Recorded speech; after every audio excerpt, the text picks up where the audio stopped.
¿Querés realizar un posgrado, maestría o especializarte en tu carrera?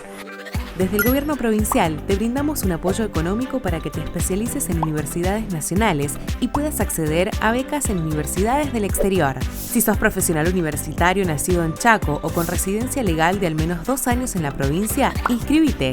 Hacelo a través de enfoque.chaco.gov.ar. Allí vas a encontrar un paso a paso simple para presentar de manera rápida y sencilla toda la documentación. Tenés tiempo desde el 5 de agosto y hasta el 31 de agosto. Por dudas o consultas, inscribinos a posgradoenfoque@chaco.gov.ar. Chaco, Gobierno de todos. Ahora tenés descuentos diarios. Llegó el programa de beneficios para lectores del diario Norte de Corrientes y de Chaco. Soy Norte Club, un programa de beneficios y descuentos que permite ahorrar todos los días del año en artículos para el hogar, supermercados, con el auto, indumentaria, belleza y salud, entretenimientos, gastronomía y turismo. Soy Norte Club. Vení a Labia Pinturas, ideas y soluciones en pinturas. Vení a Labia Pinturas, te ofrecemos ventas por mayor y menor. Ahora envíos al interior y todos los medios de pagos. Vení a Labia Pinturas y accedé a los mejores beneficios. Vení a Labia Pinturas. Encontranos en Avenida 25 de Mayo 768, en Bedia 86 y en Avenida 9 de Julio 1787. Vení a Labia Pinturas.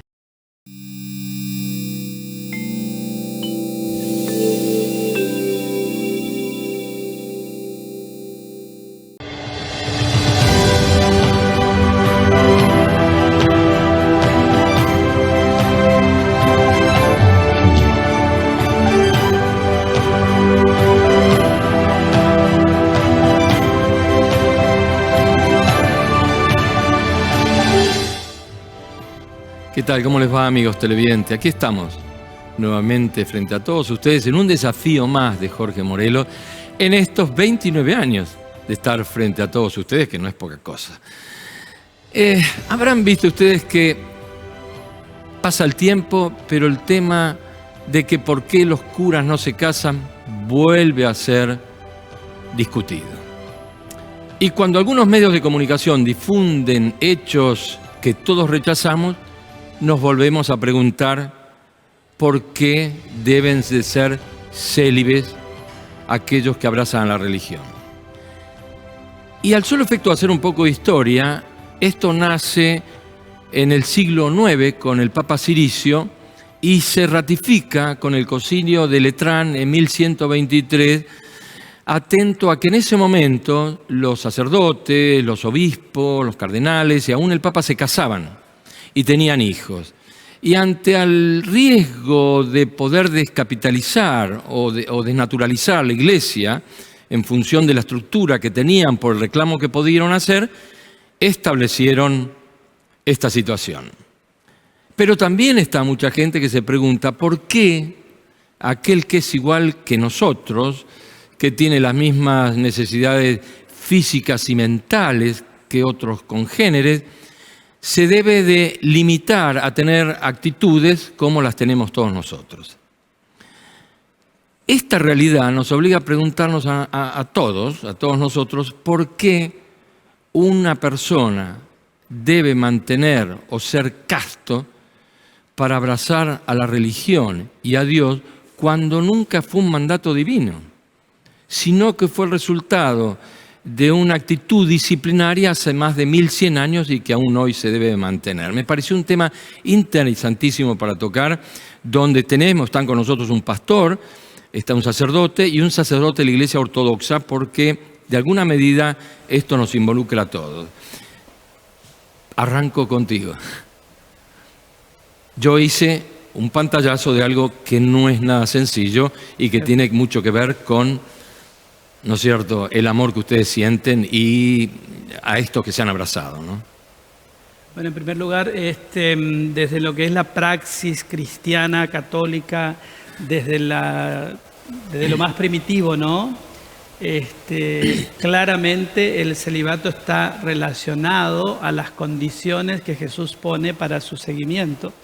De hecho, encontramos en la palabra de Dios esta expresión en la que Pedro le dice, nosotros lo hemos dejado todo por casa, mujeres, hijos,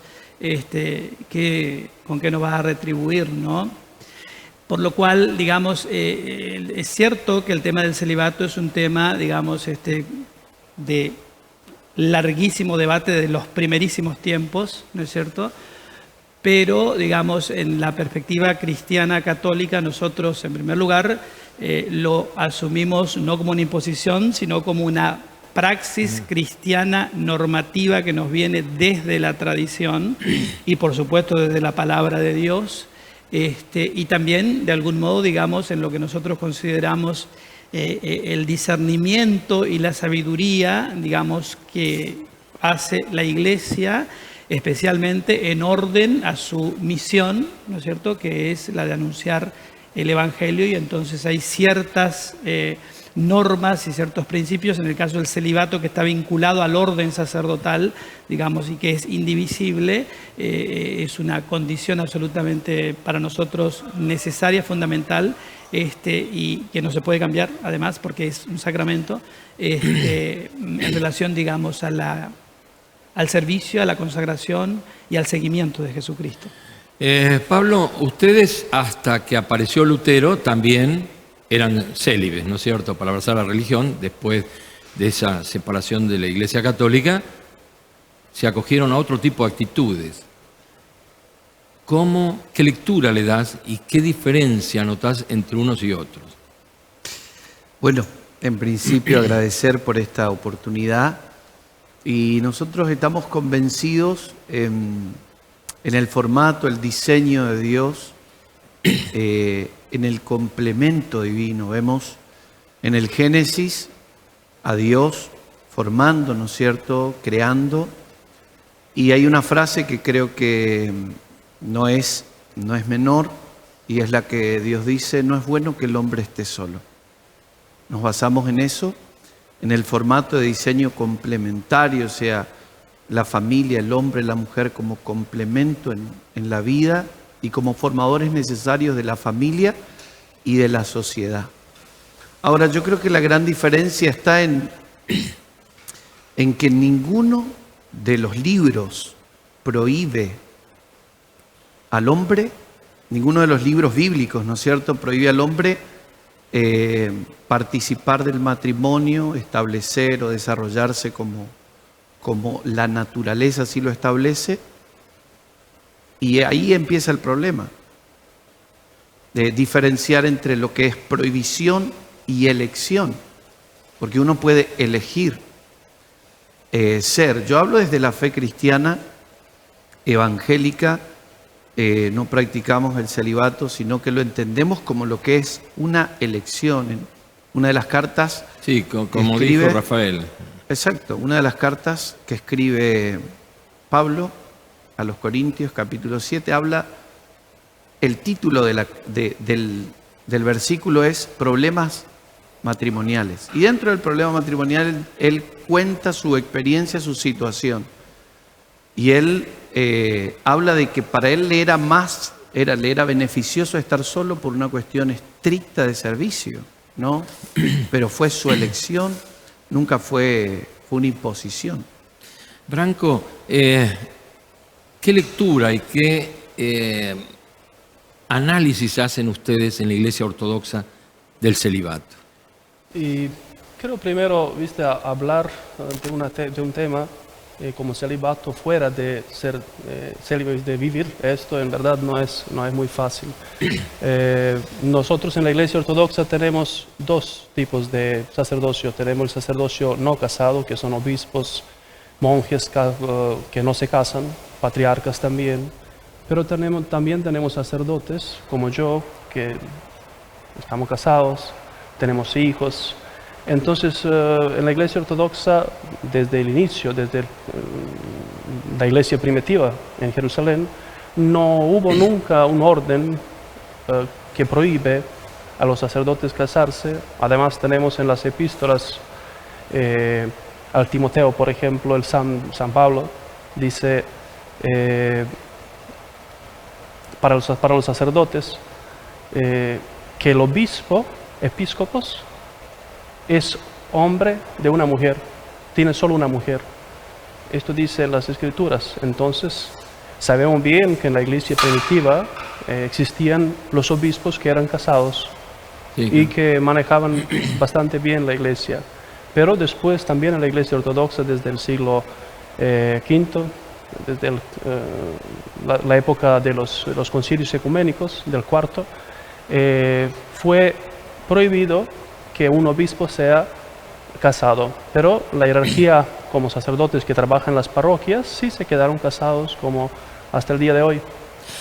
Pero no es, nunca no fue ninguna obligación por parte de la iglesia que el sacerdote sí o sí tiene que ser devoto o también que tiene que ser casado. Es una elección que cada uno puede hacer. Es una elección propia. Propia.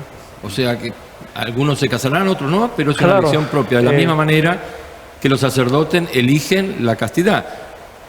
En absoluto. Y el celibato, ¿no es cierto, Rafael? Porque se ve que en muchos casos rompen esa suerte de juramento, todos los inconvenientes que se generan a veces por ese tipo de actitud, pero responde finalmente al principio de cada uno de ustedes. Cierto.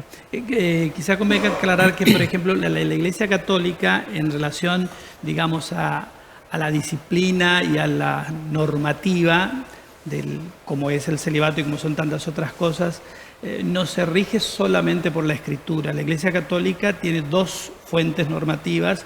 Una es la palabra sagrada, por supuesto, pero la otra es lo que nosotros llamamos la santa tradición. Nosotros entendemos que, digamos, en el decurso de los tiempos, las comunidades asistidas por el Espíritu Santo fueron como discerniendo y dándose cuenta de cosas, de alguna manera como ampliando un poco la verdad es una sola, digo, la comprensión de la verdad y de lo que Jesús quiso, digamos, para su iglesia, ¿no es cierto? Que en el caso de la Iglesia Católica, entonces, nosotros tenemos ese principio normativo que nos viene de la tradición y que entonces, y lo asumimos absolutamente como algo también, divino y misterioso, no solamente, digamos, una acción humana, porque si bien es cierto el discernimiento y las decisiones lo toman los hombres, los seres humanos, creemos por la santa tradición que esto viene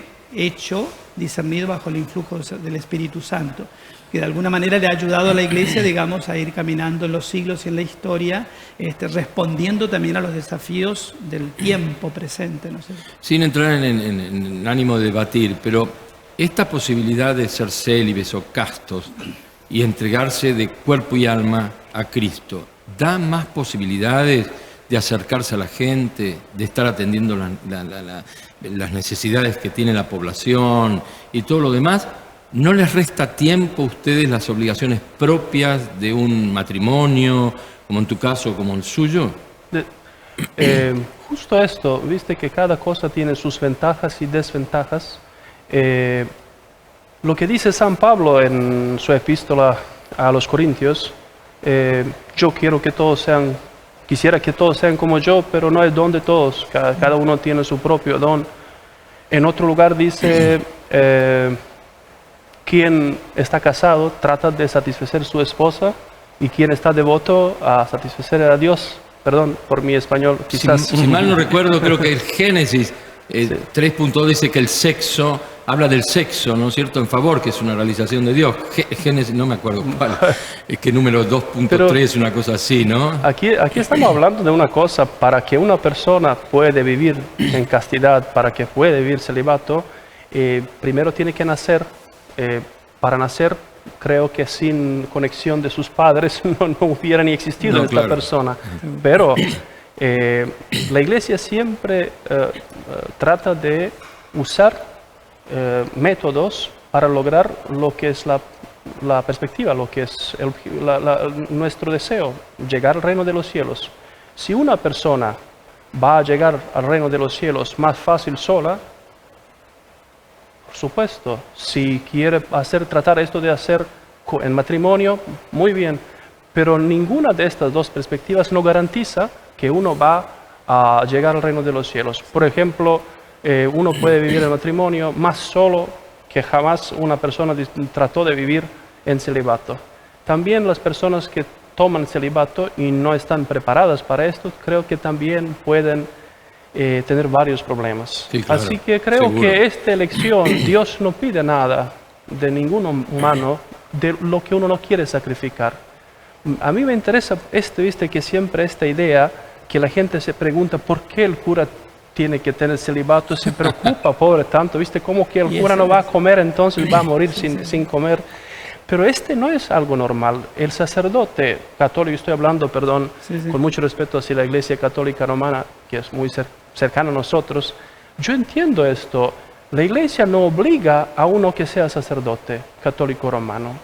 ¿Dónde dice esto que uno puede vivir piadosamente con su familia, ir a la Iglesia, salvarse? Pero si la Iglesia pide esto, él tiene que saber lo que está la promesa que está dando la promesa sin que Dios te obligue. Dios no obliga a nadie de ninguna manera. Los desfases justamente del celibato me parece que tienen que ver más con justamente ese proceso de maduración, ¿no es cierto? Muchas personas llegan claramente a una consagración o a un sacerdocio sin tener, digamos, una maduración, una preparación adecuada para asumir eso que la Iglesia les pide. Además, yo creo que es muy importante sacar, digamos, al sacerdocio solamente de la índole funcional, que es algo más, está imbuido también de algo sobrenatural y misterioso, donde interviene la gracia, que es la que profundamente cree la Iglesia, hace posible que el celibato sea posible, digamos. Ustedes, a diferencia de la Iglesia Ortodoxa, se casan.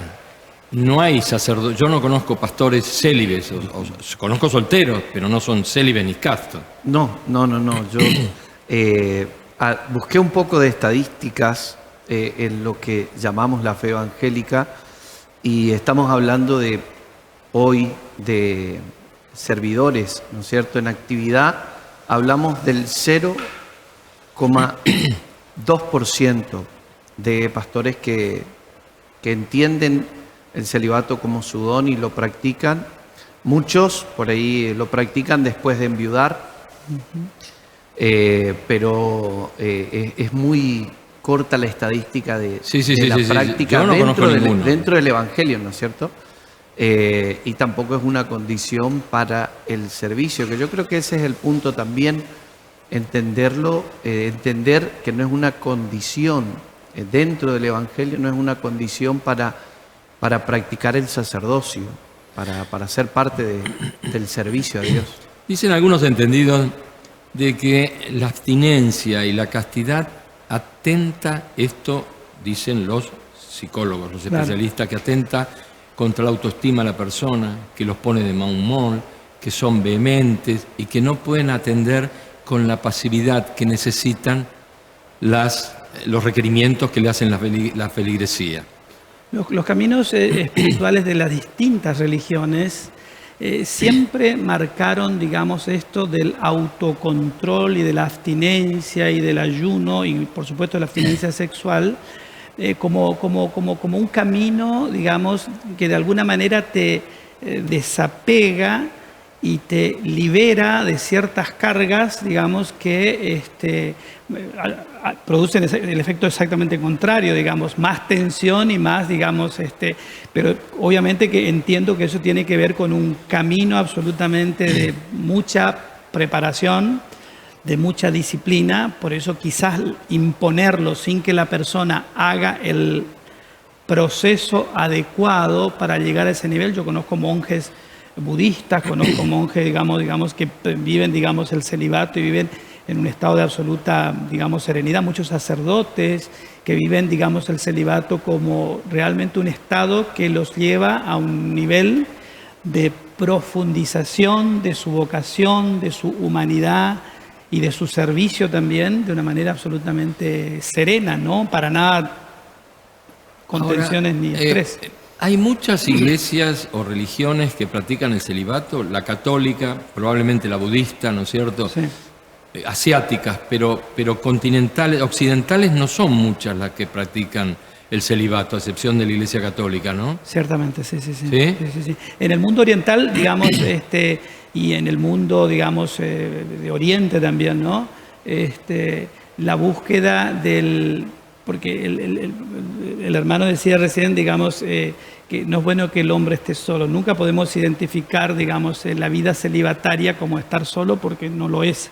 Digamos, esa no es la esencia del celibato. Es más, el célibe justamente es célibe para poder entrar, digamos, en la dimensión del servicio y del encuentro y del afecto y de la entrega a la comunidad con una mayor, diríamos, libertad y con una mayor disponibilidad de su tiempo y de sus actividades. Ahora, el celibato para cualquier religión, desde la óptica de ustedes, no está impidiendo el ingreso de nuevos sacerdotes que sí desean entregarse a la religión, pero no son capaces de la abstinencia. Yo creo que la Iglesia se debe hacer, me refiero a la Iglesia católica, ¿no? La Iglesia, de hecho, hay planteamiento de la Iglesia de Alemania, de la Iglesia de Brasil, sí, digamos, ¿no es cierto? Y la Iglesia está abierta al discernimiento. Yo veo que es una temática compleja porque involucra algo que en la Iglesia católica es como muy... y que es el aspecto teológico del sacerdocio que se une estrictamente al celibato. Porque el sacerdote de alguna manera es la imagen del Cristo célibe, esposo de la Iglesia, esposo absoluto, esposo con un corazón indiviso. Y entonces esa comprensión me parece que rinde muy difícil, digamos, que en algún momento la Iglesia pueda abrirse, digamos, porque de alguna manera renunciaría a ese principio teológico que es muy caro a la Iglesia y que tiene, por supuesto, fundamento también en la Sagrada Escritura. Pero, Rafael, ya hubo iniciativas, Varias veces hubo iniciativas de eso, sí. Que se tocó, salió en el Vaticano, se tocó, no sé, después, bueno, no sé si lo debatieron o no, pero hubo principios de debate serios de esta cuestión, ¿no? Absolutamente, pero digo, choca justamente con esto, ¿no? En primer lugar, con este concepto teológico del sacerdote célibe, imagen de Cristo, célibe, que es esposo de la Iglesia, y choca también con el aspecto sacramental, ¿no es cierto? Porque claramente al estar vinculado el celibato al orden sacramental, el sacramento instituye carácter, da como identidad, y entonces cambiarlo es un problema. Branco, ¿qué lectura le dan en la misma Iglesia ustedes entre el célibe y el que no es célibe? ¿Existen diferencias conceptuales, de actitudes? Porque naturalmente conforman un núcleo de vivencias diferentes entre un sacerdote célibe y un sacerdote casado dentro de la misma Iglesia, ¿no? La vida de celibato es una vida sobrenatural, la vida de los ángeles. Entonces, para nosotros, esto es posible, no es una molestia. Muchas veces psicólogos están analizando las cosas que quizás no conocen bien, diciendo esto que si uno no se casa, está perdido, tiene problemas psicológicos, ya tiene que ir a ver psiquiatra. Esto no es verdad. Hay mucha gente que vive muy tranquilo su celibato, y yo conozco a esta gente que nunca no se quiso casar. Fue la idea de ellos vivir la vida monástica, y nosotros, si uno quiere sacrificar algo de su vida para Dios, bienvenido. Pero si no quiere, no le podemos obligar también. Cuando se habla del matrimonio, muchas veces yo escucho esto, una vez por siempre, hasta la eternidad, y esto en el reino de los cielos, como dice Cristo, no habrá más ni casados, ni los que no se van a casar más, vivirán como ángeles. Entonces, y matrimonio es una cosa temporaria que tiene que guiar a dos personas para que entren en el reino de los cielos juntos. ¿Por qué? Esto es cierto lo que dice el pastor, que no está bien que uno esté solo, pero ¿cómo puede estar solo una persona que está con Dios? Por ejemplo, yo conocí a un monje en Monte Athos, lo vi a un anciano, y le pregunté: Padre, ¿usted vive en esta celda ahí solo? Él me dijo: sí, solo con Dios. Entonces yo entendí que él está muy contento, feliz, y bueno, no le vamos a interrumpir. Bueno, vamos a una pausa comercial y volvemos con este interesantísimo tema.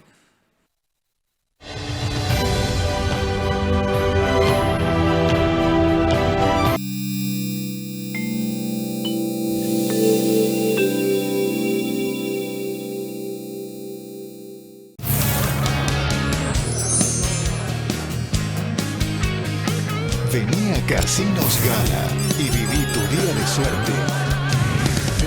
Casinos Gala. Tras 7 años, vuelve el tangazo a Resistencia y vos podés estar ahí. Si querés participar en las preliminares 2022 del Mundial de Tango, inscribite de forma gratuita hasta el 19 de agosto a través de tangazo.festival.recia@gmail.com o llamanos al 362-154-3016-66. Conocé las bases y condiciones en las redes sociales del campeonato, @tangazo_resistencia. A girar y girar, demostrá tu talento. Ahora tenés descuentos diarios. Llegó el programa de beneficios para lectores del diario Norte de Corrientes y de Chaco. Soy Norte Club, un programa de beneficios y descuentos que permite ahorrar todos los días del año en artículos para el hogar, supermercados, con el auto, indumentaria, belleza y salud, entretenimientos, gastronomía y turismo. Soy Norte Club. Vení a Labia Pinturas, ideas y soluciones en pinturas. Vení a Labia Pinturas, te ofrecemos ventas por mayor y menor. Ahora envíos al interior y todos los medios de pagos. Vení a Labia Pinturas y accedé a los mejores beneficios. Vení a Labia Pinturas. Encontranos en Avenida 25 de Mayo 768, en Bedia 86 y en Avenida 9 de Julio 1787. Vení a Labia Pinturas. Volvieron los super días de descuentos. Todos los martes tenés 30% de descuento en farmacias con tarjeta tuya. Tope de reintegro 3.000 pesos y 1.000 pesos más con la billetera virtual del Banco del Chaco, NBCH 24. Y los beneficios son acumulables. Estamos cuidando el bolsillo de las familias chaqueñas. Más consumo y más descuentos. Chaco, gobierno de todos.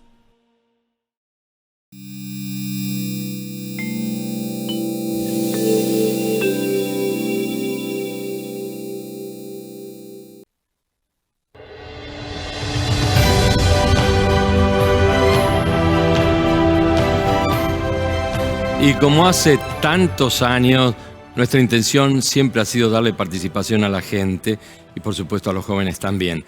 Fuimos a preguntarles a los vecinos de esta ciudad qué opinaban del celibato. Escuche con atención. Del celibato, pienso que ahora en 2022 debería sacarse. Creo que los curas deberían poder tener una familia y poder amar tranquilamente. Porque creo que no los aleja del camino de Dios. No soy muy creyente, pero hasta donde había leído no estaba mal. Mientras que el cura sea respetado, también respete a la religión, claro. De ahí, qué sé yo, creo, así como el Evangelio tiene familia, tiene esposa, tiene hijo, ¿por qué no un cura no? Me parece que sí, que está muy bien. Estoy de acuerdo con el celibato. ¿Por qué? Y porque es una forma de mantener los orígenes de lo que significa el catolicismo, por supuesto. Así que estoy de acuerdo con el celibato. No tengo una posición tomada en cuanto al celibato. Para mí no. Y bueno, yo creo que está bien el celibato porque los curas hacen votos como este para no tener relaciones sexuales como este, y si son curas como no tienen que tener relaciones. No, a mí el celibato me parece que está mal porque yo soy cristiano evangélico y creo que el Dios formó una familia, hizo la familia para que el hombre sea feliz, tenga hijos, y la verdad que el celibato no estoy a favor de eso. Mira, yo creo que una persona que no tiene experiencia de vida, que no tiene posibilidades de formar una familia, no tiene la autoridad moral como para dar todas las clases de moral que pretende fundamentalmente la Iglesia Católica. Ellos sí pueden opinar del lado de hijos, o porque son hijos de alguien, o de parientes de alguien, pero no así son padres. Entonces no tienen la capacidad, no tienen la experiencia para decir cómo criar a los hijos, porque ni siquiera nosotros los padres tenemos la experiencia, nos vamos haciendo en el camino. No estoy de acuerdo, no sé, yo creo que la gente necesita, que es una necesidad de las personas, pero no sé, creo que también por eso pasa mucho el tema de los abusos, así que yo creo que tienen que tener derecho de alguna manera. Bien, esta es la opinión. Me sorprendió porque son muy conceptuales, Sí, ¿no? sí, muy bien. Unos opinando a favor, otros Muy en bien, contra, pero me muy pareció bien. muy interesante. ¿Qué les pareció? Muy bien. ¿Eh? Sí, sí, sí. Que expresa, digamos, un poco lo que la gente piensa, ¿no? Lo que la sociedad Lo piensa. que la sociedad piensa, sí, sí. ¿No es cierto? Exactamente. Yo creo que por ahí la gente también, o sea, desde su perspectiva y siendo bastante pluralista, habla sobre lo que ve, sobre la situación y la problemática que ve. Obviamente la gente habla desde ese punto. Sí, sin duda. ¿Cómo lo veo? Interesante, sí. Creo que la gente, yo siempre digo esto, se preocupa tanto por sacerdotes, cómo viven, entonces como todos quieren que sean felices como ellos, pero hay una cosa interesante, tantas separaciones, divorcios, problemas, tragedias familiares, dos personas se odian casi toda la vida, no se pueden ver y siguen viviendo juntos. Esto también, yo siempre digo, nada no te va a garantizar una vida feliz en la tierra. Si uno dice, bueno, si la alegría viene solo por casarse, vamos a casarnos todos para ser felices, pero ¿por qué están llorando tanto? Sí, a mí sí lo que me parece, digamos, incorrecto, además de injusto, es, digamos, echarle la culpa al celibato por el tema de los abusos, ¿no? Porque no tiene nada que ver, digamos. O sea, el cura abusador o el abogado abusador o el médico abusador es una persona que claramente tiene un problema, digamos, serio, digamos, emocional, psíquico, digamos, que no podés circunscribirlo al celibato. Claro, digamos, es obvio que lo cuando asocian claro, lo inmediatamente. asocian, sí, pero cuando es obvio que el escándalo que genera una persona consagrada célibe hace mucho ruido en la Más, sociedad, claro. hace un ruidazo, y por eso que la gente tiende, digamos, como a relacionar que la mayoría de los abusos los cometen personas célibes, lo cual no es así, no es real, no es cierto. No, yo tampoco creo que eso, pero uno que lo practique se multiplica por 1000, ¿no es cierto? Por el hecho de ser un consagrado y ser supuestamente célibe, que bueno, cuando lo hace dejó de ser célibe, ¿no es cierto? Ustedes ese tipo de problema en la iglesia evangélica no lo tienen. No, yo creo que ahí está el punto. Algo que me gustó de las entrevistas es hablar de esa capacidad de empatizar con la gente. Cuando uno conoce del tema, uno tiene la capacidad, creo yo, de empatizar, su experiencia le da la capacidad de la consejería también. No estoy limitándonos, ¿no es cierto? No estoy diciendo que es exclusivo para el que practica el consejo, pero creo que genera esa empatía y esa capacidad experimental de poder aconsejar a personas que están pasando por esa situación. Es muy interesante el tema. En tu iglesia, donde están las dos posiciones, tiene más facultades de dar un consejo, y también para vos, Rafael, te pregunto, a una familia, aquel que es célibe o el que conformó una familia, en función de las propias experiencias. Las cosas prácticas son así. Una persona que vive en una parroquia atiende los feligreses que son casados para aconsejar a estas personas. Es mucho más conveniente cuando él también lleva el mismo cónyuge, ¿viste? Está también casado. Entonces, quizás en una de estas es mucho más fácil entender problemas que aparecen en los matrimonios, en la vida de cada familia. Si vos sos casado, tienes hijos, entonces sí, yo entiendo lo que le duele. Pero también hay monjes que viven la castidad, rezan y sin salir afuera, sin entrar en problemas de la familia, sin conocer con su propio cuerpo dificultades en la vida de familiar, pueden entender.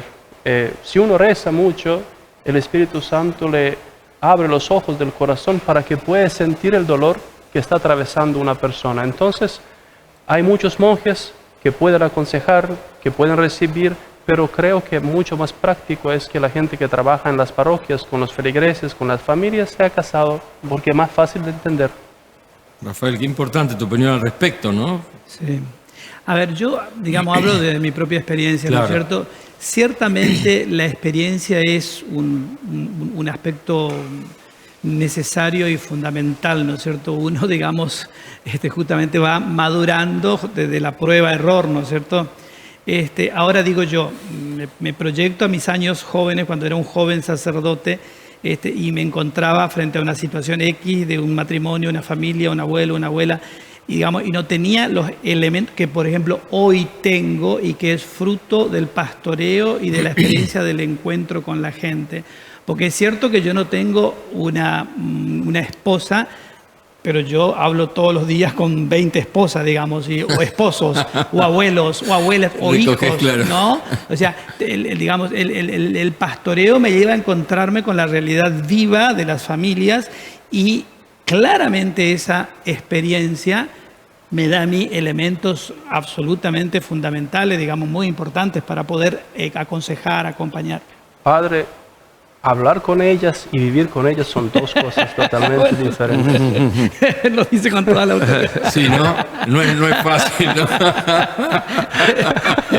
Bueno, ustedes están con mucho contacto permanente, ¿no? Sí, Inclusive están en muchos lugares, en lugares muy carenciados, están teniendo este tipo de relación permanente con la gente, con lo cual quizá les da algún tipo de posibilidad extra para atender esos requerimientos que está haciendo la gente. Quizá no tanto, porque en la iglesia evangélica la gente no se confiesa. Exacto. Y en la iglesia católica sí, con lo cual lo que le llega al oído al sacerdote probablemente en un acto de confesión no le llega a ustedes. ¿No? Es toda una compatibilización, ¿no? Sabrá guardar los secretos, como que, ¿no es cierto? Yo creo que también, si bien una no película muy buena con no me acuerdo si era Gregory Peck, Secreto de Confesión. Ah, sí, sí. Sí, buenísima. Terrible película. En otro formato, también nosotros tenemos lo que llamamos la consejería confidencial. Es un pacto que hacemos de ser confidenciales, de ser personas de confianza. Y si bien no es el mismo formato del confesionario, pero en términos prácticos, como decía mi hermano, también es escuchar todo el tiempo las situaciones negativas y las confesiones personales de la problemática de cada uno. Dicen algunas cosas que la castidad es la pureza sexual y la pureza espiritual. Pero el Génesis, me lo anoté porque si no, no me voy a acordar, sí. Dice, muchas cosas dice la Biblia, pero destaca que el amor no se deleita en la maldad, sino en que se regocija en la verdad. Por eso el hombre abandona a sus padres y se une a una mujer. Y los dos se funden en uno solo, Génesis 2.4, que era lo que decía Bronco, ¿no? Cierto. La necesidad de... Es decir, que la Biblia está conceptuando y aceptando la relación entre un hombre y una mujer. Pero en las relaciones entre dos personas no hay nada sucio, nada que ensucia, ensucia pecado, pero vivir en un matrimonio legal, tener hijos, pero es algo lindo, algo limpio, no sucio, pero muchas veces se entiende la sexualidad. ¿Por qué? Cuando las personas empiezan a utilizar la sexualidad en una forma equivocada, ahí llegamos a este problema que él piensa que todo está sucio, pero no es así. ¿Viste? Un fuego puede servir para dos cosas, para cocinar algo, preparar una comida, comer, pero uno se puede quemar bien fuerte. Entonces, depende cómo es el uso también. Sin duda. Esto es para los tres. ¿Por qué se ha desvirtuado tanto esa concepción? La concepción. ¿Por qué se ha desvirtuado tanto esa concepción del matrimonio, la conformación, tal como dice esto, ¿no es cierto? Que es por la verdad, decía, ¿no es cierto? No, dice que destaca, no se deleita en la maldad, sino que se regocija en la verdad. Claro, ¿no? En la iglesia católica, obviamente, digamos, la sexualidad, obviamente que es, digamos, bendecida, es algo bueno. Ahora bien, debe ser enmarcada y encuadrada en lo único que lo hace legítimo, que es el amor. Claro. Y voy a decir, ¿por qué cambió tanto? ¿Por qué, digamos, se desvirtuó Por eso, ¿por qué tanto? se desvirtuó tanto? Porque, digamos, yo creo que vivimos en una sociedad demasiado genitalizada, donde lo sexual es como lo genital, cuando no es eso, lo sexual es mucho más que eso. Entonces vivimos también en una sociedad donde estamos permanentemente estimulados en esa dirección, ¿no es cierto?, de lo genital, y entonces por eso me parece que ahí se confunde todo, ¿no? Se confunde la idea del matrimonio, la idea del celibato, la idea de todo, la idea de los vínculos, porque al fin y al cabo todos estamos llamados a vivir nuestra afectividad. La afectividad es el encuentro, el vínculo con el otro, Sí, claro. que puede ser genital o no. Puede ser genital o no. Ahora, yo veo muy simpática la Iglesia Ortodoxa, que ha compatibilizado las dos cosas, y en la Iglesia Católica no sucedió. No. Para aclarar esto, en la Iglesia Católica Romana también tienen sacerdotes casados. Sí, hay monjas laicas también. La Iglesia Greco-Católica, que forma parte de la Iglesia Católica Romana, tiene sacerdotes como yo casados. Así que no es algo estricto. Sí, en particular, la Iglesia Católica Romana tiene esto como un requerimiento. Si quieres ser sacerdote, tienes que ser célibe. Pero en la Iglesia Greco-Católica, que forma parte de la Iglesia Católica Romana, ellos tienen sacerdotes casados también. Sí. Sí, y hay casos y permisos especiales también donde la Iglesia, digamos, considerando el Sí, a mí me sorprendió mucho que Opus Dei, que es muy ortodoxa y muy conservadora, tenga monjas laicas y numerarias, ¿no? Claro. Que a las monjas laicas se pueden casar y las numerarias no. Sí. Dentro de Opus Dei, ¿cómo es esto? Con un prelado siempre fue muy tan estructurado. Claro. Es decir, ¿cómo es esto, no? Bueno, en el caso de ustedes no sucede. Hablando un poco acerca de lo que decían ellos recién, que en un matrimonio puede haber corrupción y pecado, en una persona que practica el celibato también puede haber corrupción y pecado, y eso es el corazón del hombre. O sea, es la decisión que tenemos de agradar a Dios en primer lugar, de buscar su reino, su justicia, su verdad, y que en esa verdad se deleite nuestro corazón. No en el pecado, porque si nos remontamos un poco a la historia también, el pecado fue el gran problema de la separación del hombre y Dios. Siempre fue ahí la cuestión del distanciamiento. Ahora, ¿creen que hay hombres puros? ¿Creen que hay hombres puros? En estado absoluto, no, porque estamos en el mundo. Entonces, yo creo que la pureza es un camino, es un proceso, digamos, creo que un poco lo que decía él, ¿no? A medida que ese corazón se va como purificando, se va llenando de amor, se va llenando de la verdad que viene de Dios, ahí nos vamos purificando, porque al fin y al cabo, ¿qué nos vuelve y nos hace puro? El amor. El amor es el que nos hace puro, ¿no? Más que las prácticas o los preceptos, es el amor. Aquel que ama y que ama con un corazón limpio, ese es un hombre puro. Yo creo hablando de esto que decías, no creo en la perfección porque la palabra obviamente nos explica lo que significa la perfección, solamente Cristo fue perfecto. Así es. Pero sí creo en la integridad, ¿no es cierto? Y creo que dentro de nuestra tarea de sacerdotes, en nuestro trabajo, en el servicio al reino de Dios, la integridad, hoy que es un valor escaso, es necesaria como un punto principal, ¿no es cierto? La palabra integridad, ¿sí? No perfección, y creo que, como decía también, la pureza es un camino. La pureza es un camino y estamos todos en ese camino. Bronco, ese camino a la pureza, ¿puede ser inducido o es el propio principio del individuo que se entrega a conseguirla?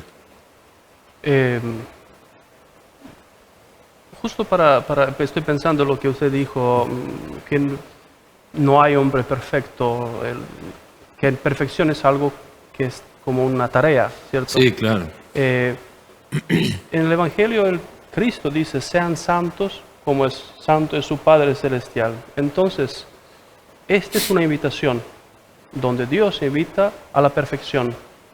Si nadie no cumplió esta tarea, entonces el Cristo ha otorgado algo, pidió algo que es imposible para humanos.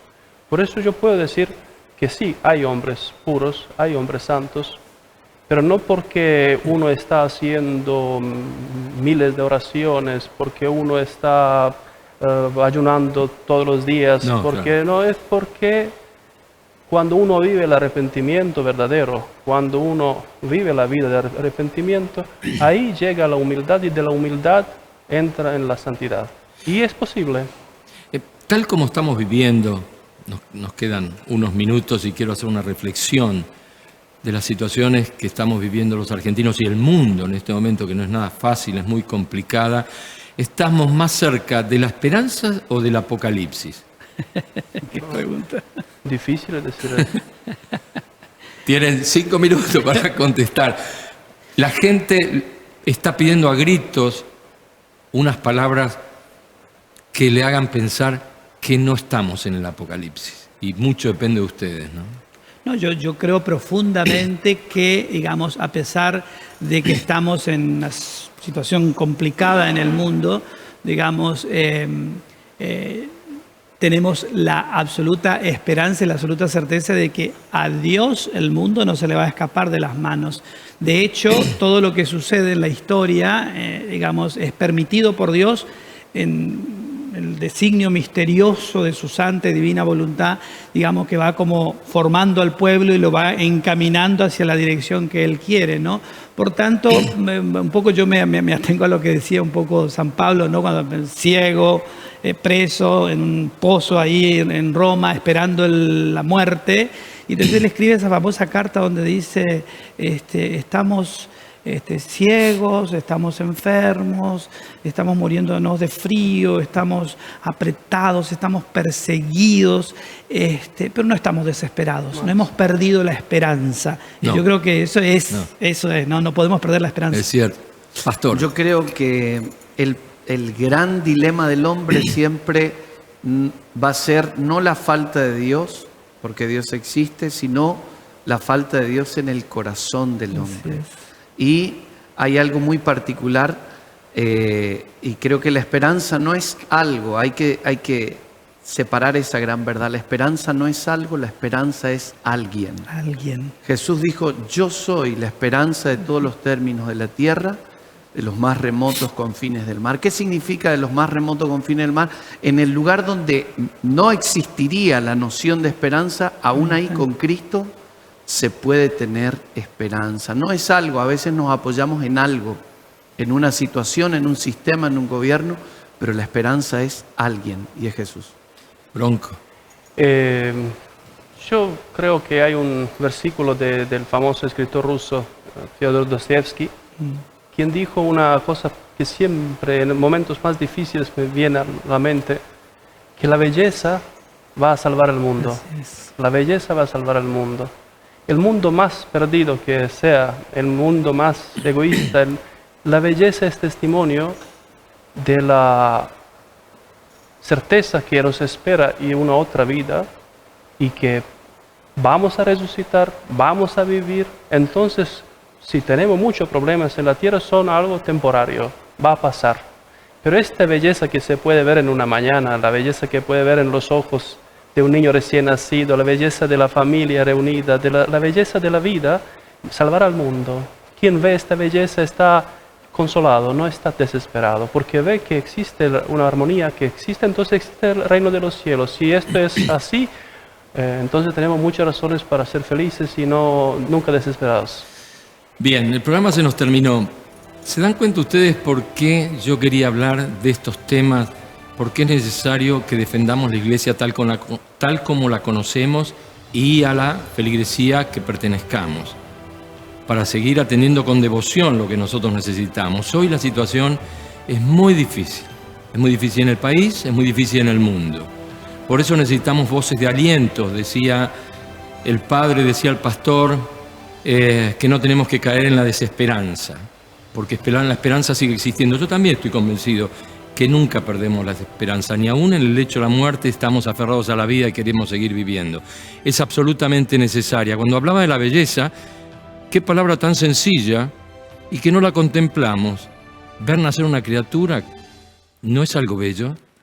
Levantarse a la mañana y ver el sol, aunque yo me haga el espiritual y que no lo soy tanto. ¿Por qué? Porque soy el resultado de una sociedad de consumo y como tal soy así, ¿no es cierto?, donde velamos por intereses, pero también trato de hacerlo. Y trato de hacerlo más aún cuando las cosas están más complicadas. Fundamentalmente, estar con mis nietos y con mi familia. Nos vemos el próximo jueves con más Desafío.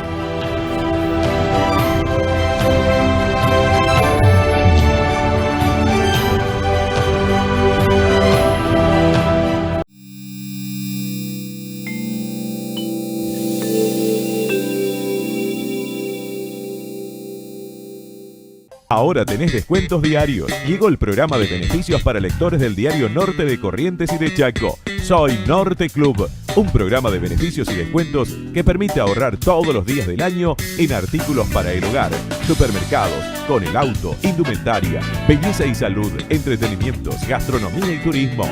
Soy Norte Club. Vení a Labia Pinturas, ideas y soluciones en pinturas. Vení a Labia Pinturas, te ofrecemos ventas por mayor y menor. Ahora envíos al interior y todos los medios de pagos. Vení a Labia Pinturas y accedé a los mejores beneficios. Vení a Labia Pinturas. Encontranos en Avenida 25 de Mayo 768, en Bedia 86 y en Avenida 9 de Julio 1787. Vení a Labia Pinturas. Volvieron los super días de descuento. Todos los miércoles tenés 50% de descuento en supermercados con tarjeta tuya, donde además vas a poder seguir disfrutando de más de 25 productos a precios acordados. Tope de reintegro 5.000 pesos con tarjeta tuya y 1.000 pesos más con la billetera virtual del Banco del Chaco, NBCH 24. Y los beneficios son acumulables. Estamos cuidando el bolsillo de las familias chaqueñas. Más consumo y más descuentos. Chaco, gobierno de todos.